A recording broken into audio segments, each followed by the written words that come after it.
हमारा present perfect tense.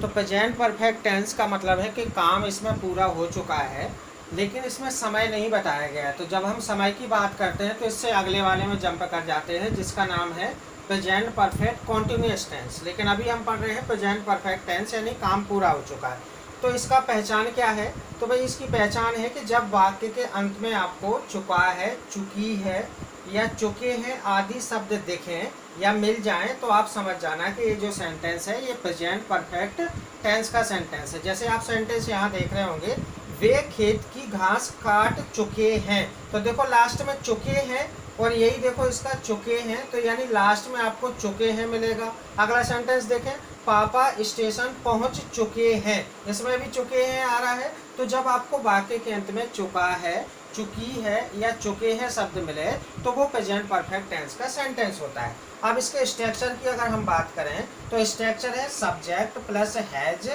या has या हैव में से कोई एक लगाना है, फिर वर्ब की थर्ड फॉर्म लगानी है आपको, फिर ऑब्जेक्ट, फिर ईटीसी। अगर हम हैज की बात करें तो जो हैज है वो सिंगुलर नंबर के साथ लगता है, सिंगुलर नंबर नाउन के साथ लगता है।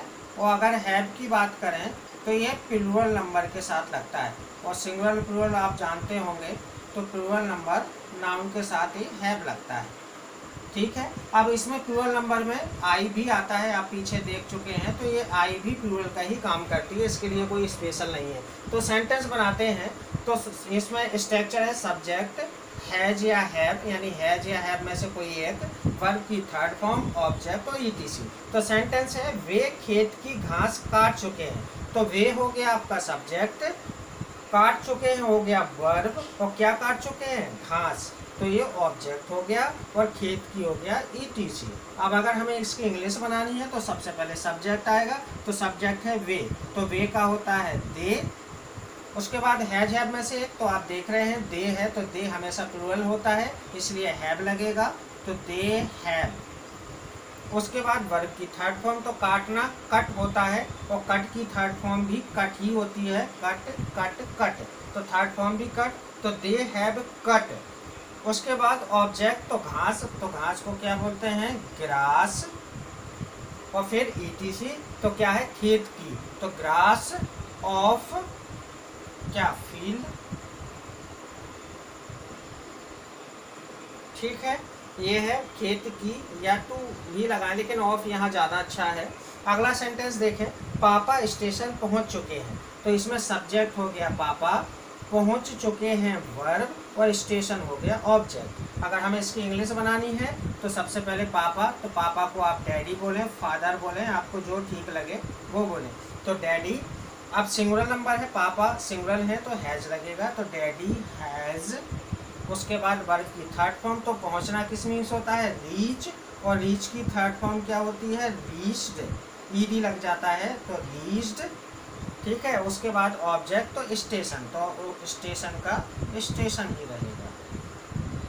तो ये आपका सिंपल सेंटेंस है प्रेजेंट परफेक्ट टेंस के सिंपल। अब हम इसका नेगेटिव देखते हैं, नेगेटिव सेंटेंस में क्या है। तो अगर इसके नेगेटिव सेंटेंस की बात करी जाए तो नेगेटिव सेंटेंस यानी नहीं वाले सेंटेंस होते हैं हमेशा, जिसमें नॉट आता है, आप अच्छे से परिचित हैं इसके। तो स्ट्रक्चर है सब्जेक्ट प्लस हैज या हैव में से एक लगना है, प्लस नॉट आ जाता है, क्योंकि नेगेटिव सेंटेंस है इसलिए नहीं लगेगा। फिर उसके बाद आपका वर्ब की थर्ड फॉर्म, ये वर्ब की थर्ड फॉर्म आपकी एज इट इज रहती है। उसके बाद ऑब्जेक्ट, और फिर उसके बाद ईटीसी। अब अगर हम सेंटेंस की बात करें तो सेंटेंस है मैं मेले में नहीं पहुंच चुका हूँ, या है, जो भी आपको ठीक लगे, तो मैं मेले में नहीं पहुंच चुका हूँ, ये सेंटेंस है। तो सब्जेक्ट हो गया मैं, और पहुंच चुका हो गया वर्ब, और कहाँ पहुंच चुका? मेले में, तो ऑब्जेक्ट, और नहीं आया नॉट के लिए। अगर हम इसकी इंग्लिश बनाएं तो सबसे पहले सब्जेक्ट आएगा, तो आई, और आई प्लूरल होता है इसलिए लगेगा हैव। उसके बाद हैज हैव में से एक आना है, फिर उसके बाद नॉट, तो नॉट। फिर उसके बाद वर्ब की थर्ड फॉर्म, तो पहुंचना क्या होता है? रीच, और रीच की थर्ड फॉर्म होती है रीच्ड। ठीक है, अब क्या है? ऑब्जेक्ट, और ऑब्जेक्ट क्या है? मेले में, तो इन मैक इंग्लिश द फेयर, ये आपका सेंटेंस है। अगला, श्याम मोहन को गालियां नहीं दे चुका है। तो सब्जेक्ट है, कौन काम कर रहा है? श्याम। तो सब्जेक्ट श्याम है, मोहन नहीं है, क्योंकि काम श्याम कर रहा है, मोहन ऑब्जेक्ट। तो श्याम हो गया सब्जेक्ट, और उसके बाद गाली देना हो गया पूरा वर्ब, और किसको गाली? तो मोहन को। तो ये ऑब्जेक्ट हो गया, और नहीं आया आपका नॉट के लिए। अब इसके इंग्लिश बनाए तो सबसे पहले सब्जेक्ट, तो सब्जेक्ट क्या है? श्याम। तो श्याम, उसके बाद हैज है में से एक, तो श्याम क्या है? सिंगल नंबर, इसलिए इसमें हैज लगेगा। और फिर उसके बाद नॉट यानी नहीं के लिए, तो नॉट। उसके बाद वर्ब की थर्ड फॉर्म, तो गाली देना अब्यूज होता है, अब्यूज, और अब्यूज की थर्ड फॉर्म अब्यूज्ड। उसके बाद ऑब्जेक्ट, ऑब्जेक्ट में क्या है? मोहन को। तो को की पहले इंग्लिश आती है, तो टू, और फिर उसके बाद मोहन। तो ये आपका प्रेजेंट परफेक्ट का नेगेटिव हो गया। आगे बढ़ते हैं प्रेजेंट परफेक्ट के इंटरोगेटिव पर।